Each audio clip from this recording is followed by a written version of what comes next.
Friends இங்கே பாருங்கள் கொத்தமல்லி துவையல் ரெடி பண்ணியிருக்கேன். ரொம்பவே நல்லாயிருக்கும் ஃப்ரெண்ட்ஸ். நம்ம சாதத்துக்கு இட்லி தோசைக்கெல்லாம் சேர்த்து சாப்பிட்லாம், நல்லாயிருக்கும் ஃப்ரெண்ட்ஸ். வாங்க ஃப்ரெண்ட்ஸ் வீடியோக்குள்ளே போகலாம். ஒயிட் ரைஸுக்கு தான் ரெடி பண்ணியிருக்கேன். ரொம்பவே நல்லாயிருக்கும் ஃப்ரெண்ட்ஸ். அப்படியே சூப்பராக இருக்கும் துவையல் சாப்பிட்றதுக்கு. சூடான சாதத்துக்கு சேர்த்து சாப்பிட்டு பாருங்கள். இங்கே பாருங்கள் ஃப்ரெண்ட்ஸ், சூப்பராக இருக்கும் ஃப்ரெண்ட்ஸ் சாப்பாடு. கொத்தமல்லி துவையல் ரொம்ப நல்லாயிருக்கும் friends. Hello friends, SRH food சேனலின் அன்பான வணக்கம் ஃப்ரெண்ட்ஸ். இங்கே பாருங்கள் கொத்தமல்லி துவையல் தான் ரெடி பண்ண போகிறோம். ஒரு கட்டு நல்லா க்ளீன் பண்ணி வாஷ் பண்ணி எடுத்துகிட்டு வந்துருக்கேன். ஈரம் இருந்தாலும் பரவாயில்ல, நம்ம எண்ணெயில் தான் வதக்க போகிறோம். இங்கே பாருங்கள், அரை டீஸ்பூன் எண்ணெய் விட்டுருக்கேன். நிறைய வேண்டாம், ஒரு 3 டீஸ்பூன் உளுந்து, 2 டீஸ்பூன் கடலைப்பருப்பு. தீயை குறைவாக வச்சுட்டு நல்லா பொன்னிறமாக வறுத்துடலாம் ஃப்ரெண்ட்ஸ்.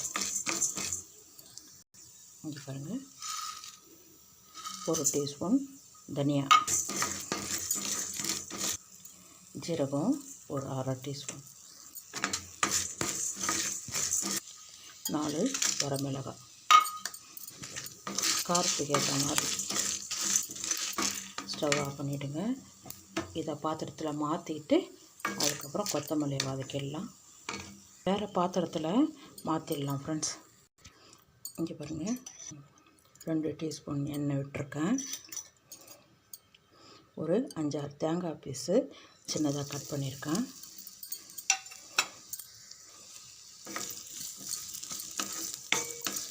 கொஞ்சம் நல்லா வதங்கட்டும். இங்கே பாருங்கள், நல்லா தேங்காய் வதங்கியிருக்கு.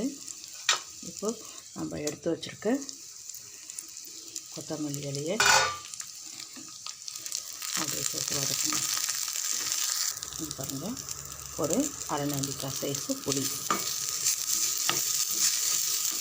நல்லா வதங்கிருக்கு. ஸ்டவ் ஆஃப் பண்ணிவிடுங்க. ஆற வச்சுட்டு அதன் பிறகு நம்ம அரைச்சிடலாம் ஃப்ரெண்ட்ஸ். இங்கே பாருங்கள், நல்லா ஆறி எடுத்து நம்ம இப்போது ஜாரில் சேர்த்து அரைச்சிடலாம்.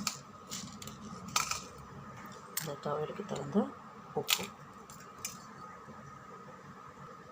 இருக்கேன் ஃப்ரெண்ட்ஸ். ஃபஸ்ட்டு இதை அரைச்சிட்டு வந்துடலாம். இங்கே பாருங்கள், அரைச்சிட்டேன். இப்போ நம்ம கொத்தமல்லி இலையும் சேர்த்து அரைச்சிடலாம். தேங்காய், புளி. இங்கே பாருங்கள், எல்லாமே சேர்த்துட்டேன். தண்ணி விட்டு நல்லா நைஸாக அரைச்சிடலாம் ஃப்ரெண்ட்ஸ். இங்கே பாருங்கள், நல்லா நைஸாக அரைச்சிட்டேன். பாத்திரத்துக்கு மாற்றிக்கலாம். மல்லி வதக்கின பாத்திரத்துலேயே கடுகு, கடலைப்பருப்பு, ஒரு வரமிளகாய் எல்லாம் ஒரு 6 ஸ்பூன் சேர்த்துக்குங்க. இங்கே பாருங்கள், பாத்திரத்தில் மாற்றிட்டேன். நம்ம இப்போ தாளிச்சிடலாம் ஃப்ரெண்ட்ஸ். நல்லா பொரிய ஆரம்பிச்சிடுது. கொஞ்சம் மல்லி, கருவேப்பிலை போட்டுருக்கேன். கொஞ்சமாக பெருங்காயத்தூள். ஸ்டவ் ஆஃப் பண்ணிடுங்க. இதை அப்படியே நம்ம ரெடி பண்ணி வச்சுருக்கிறதுல அப்படியே சேர்த்துடலாம். அப்படியே தாளிச்சதை சேர்த்துட்டேன். இங்கே பாருங்கள், மல்லி துவையல் ரெடியாக இருக்குது. சூப்பராக இருக்கும். சாதத்துக்கூட நெய் விட்டு சேர்த்து சாப்பிடும்போது அவ்வளோ ஒரு சூப்பராக இருக்கும். தோசை இட்லிக்கு சூப்பராக இருக்கும். இங்கே பாருங்கள், வாங்க ஃப்ரெண்ட்ஸ் சாப்பிட போகலாம். பாருங்கள், கொத்தமல்லி துவையல் ரெடி பண்ணிக்கிறேன். ரொம்பவே சூப்பராக இருக்கும் ஃப்ரெண்ட்ஸ். சூடான சாதத்தில் வச்சு சாப்பிட்டு பாருங்கள், கொஞ்சம் நெய் விட்டு. ரொம்ப அற்புதமாக இருக்கும் ஃப்ரெண்ட்ஸ் சாப்பிட்றதுக்கு. இந்த வீடியோ பிடிச்சிருந்தா லைக் பண்ணுங்கள், ஷேர் பண்ணுங்கள், கமெண்ட் பண்ணுங்கள், சப்ஸ்கிரைப் பண்ணுங்கள், பக்கத்தில் இருக்கிற பெல் ஐக்கானை கிளிக் பண்ணுங்கள். Thank you friends.